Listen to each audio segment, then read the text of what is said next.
This video will help us to review the pronouns unit that we've been studying in language arts. So let's take a look at it. What are pronouns? Pronouns are words that replace nouns in sentences. They're their own part of speech. They replace nouns. Sometimes we confuse them as a noun, but they're really their own part of speech to replace nouns. So some of the categories of pronouns that we have: subject pronouns are pronouns that are a part of the subject of the sentence. So they are the subject or a part of the subject. These would include I, he, she, they, it, we, and you. Object pronouns are pronouns that are a part of the predicate of the sentence. They always come after the verb in the sentence as well. These would include words like me, him, her, them, it, us, and you. So you can see that it and you are both subject and object pronouns, but the others really have their own specific word for what part of the sentence they're in. If you're talking about yourself, I would always have to be in the subject. Me would always have to be in the predicate. Possessive pronouns are pronouns that show possession in a sentence. Remember that no apostrophes are used for possessive pronouns. That's a little different than possessive nouns. We had to use apostrophes for possessive nouns, but not for possessive pronouns. They're just their own word, and we have two categories of possessive pronouns. Ones that come before nouns that they own would include words like my, his, her, their with the IR. Think I for I own something for possessive pronoun form of their. It's without the apostrophe, because if you have the apostrophe, it's a contraction that stands for it is. So it's as a possessive pronoun is just ITS. Our and your. Your, again, with no apostrophe at the end, would not be apostrophe RE here, because then it would be you are. So be careful with those possessive pronouns, it's and your, no apostrophes, and then again their, THEIR, I own something. Possessive pronouns that can stand alone in a sentence are words like mine, his, hers, theirs, its, and ours, and yours.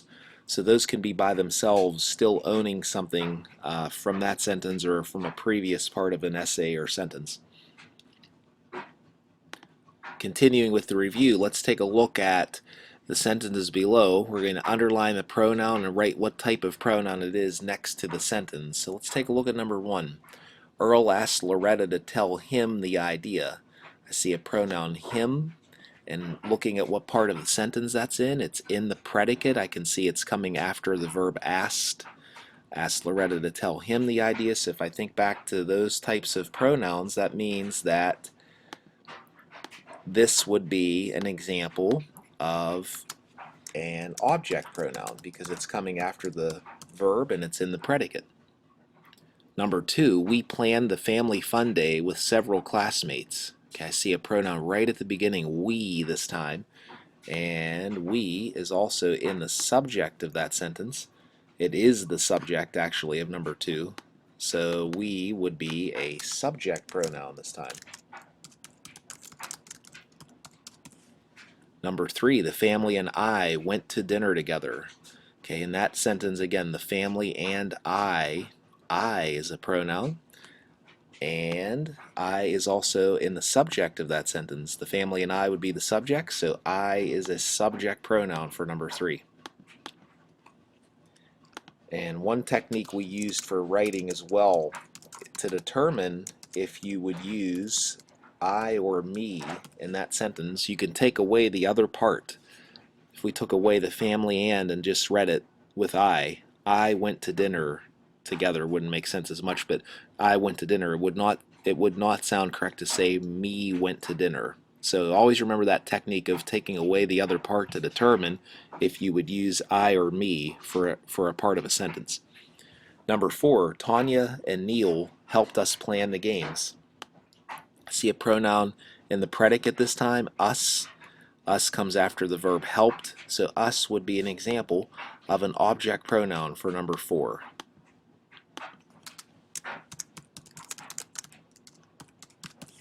Okay, number 5, perhaps they can work in short shifts to help. They is a pronoun towards the beginning of the sentence. It's in the subject this time, so they would be an example of a subject pronoun. Even though it came after the word perhaps, it's still the subject of number 5.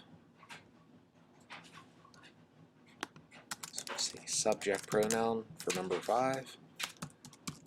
Number 6, Martha asked them to volunteer. Okay, them is a pronoun for number 6, and them is also after the verb asked in the predicate, so that makes 6, them, an object pronoun.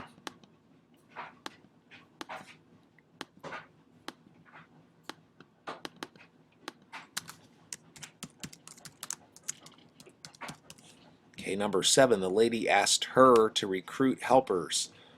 I see a pronoun her for number 7. In the predicate again, asked her after the verb, so her would be an example of an object pronoun because it's in the predicate again. So think object pronouns always in the predicate, subject pronouns always in the subject. Number 8, the lady and you went shopping at the mall. You is a pronoun. This time you is in the subject of the sentence because it's the lady and you is the subject. So you is a subject pronoun for number 8. That is one that could be used as a subject or object pronoun depending on what part of the sentence it's in. Number 9, Patrick, Ray, and he exercised for several hours. He is a pronoun in that list. Patrick, Ray, and he. He is a subject pronoun because it's a part of the full subject there.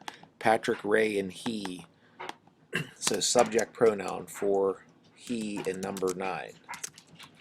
Again, if you took away the other parts to see would we use he or him, he is the only one that would make sense here. He exercised for several hours. It would not make sense to say him. So remember that technique. Take away the other words and read mentally or to yourself what word would sound best in that sentence. And he is the only one that fits. Number 10, it is the schedule that should be followed. It would be a pronoun right at the beginning of the sentence this time as the subject again. So subject pronoun for number 10 for it. So that was a pretty decent review of the subject and object pronouns. Let's take a look next at possessive pronouns now. So possessive pronouns, like we said, show ownership over some type of noun or word in the sentence, and we want to just choose the correct possessive pronoun from parentheses in each sentence this time. So looking at 1, my or mine friends and I went to the local supply store. It would have to be my because that comes right in front of the noun that it owns, my friends for number 1. Number 2, we told the sales clerk about our or ours problem. It would have to be our problem. Again, another possessive pronoun that has to come right in front of the noun that it owns, our problem. Number 3, the clerk's idea was the same as our or ours this time. It would be ours, and you can see ours can be by itself. It doesn't have to have a noun after it that it owns. This is referring back to the word idea from that sentence actually, but ours can be by itself. Number 4, we went into the storeroom and saw its overwhelming shelves. So if we pick it apostrophe s, it would say we saw it is overwhelming shelves. So we definitely do not want to pick that one. We want to choose its as a possessive pronoun, its without the apostrophe. Number 5, the clerk donated hundreds of his or him overstocked umbrellas. It would be his this time, showing ownership over the umbrellas. Number 6, your or yours plan was to sell the umbrellas at the festival. It would be your plan. Okay, again, showing ownership over the noun that it owns right after it. Number 7, Martha's plan was different from my or mine.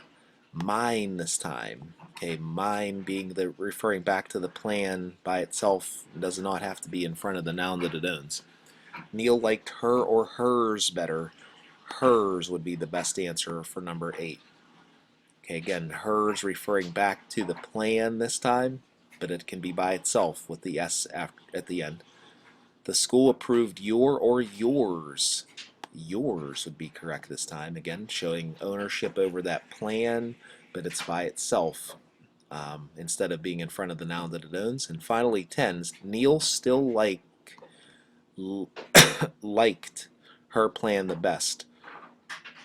So we'll say her this time. And we'll just fix that real fast to make it liked. It sounds better. Liked her plan the best. And you can see her fits best here because of her being in front of the word plan this time, owning the plan. One key part again of possessive pronouns, no apostrophes were used for any of these. They're just written by themselves as possessive without apostrophes, unlike possessive nouns. So hopefully this nouns review helps us to review the key concepts. This pronouns review helps us to review the key concepts on pronouns, and we'll be successful on any assessments now with that content.